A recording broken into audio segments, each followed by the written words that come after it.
তিনটি কাজ বেশি করলে আপনি দিন দিন অসুস্থ হয়ে যাবেন। আপনি শারীরিকভাবে অসুস্থ হয়ে যাবেন, মানসিকভাবেও আপনি অসুস্থ হয়ে যাবেন।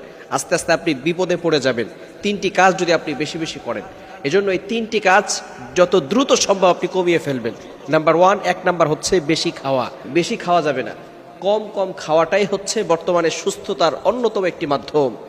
নবীজি সাল্লাল্লাহু আলাইহি ওয়াসাল্লাম ১৫০০ বছর আগে যেটা আমাদেরকে জানিয়ে দিয়েছেন, বর্তমান চিকিৎসা বিজ্ঞান যখন তারা গবেষণা করে দেখলো যে কম খেলে একজন মানুষ বেশি সুস্থ থাকতে পারে, বেশি খেলেই তার ভিতরে অনেক ধরনের রোগ বাসা বাঁধে। বিশেষ করে গরুর মাংস অথবা বিভিন্ন ধরনের এই যে আইটেমগুলো আমরা খাই, যেগুলোতে দেখবেন আমরা মজা করে খাই, অথচ এগুলোর ভিতরে আরও বেশি সমস্যা রয়েছে, মানুষের ভিতরে রোগ বাসা বাঁধতে পারে বেশি।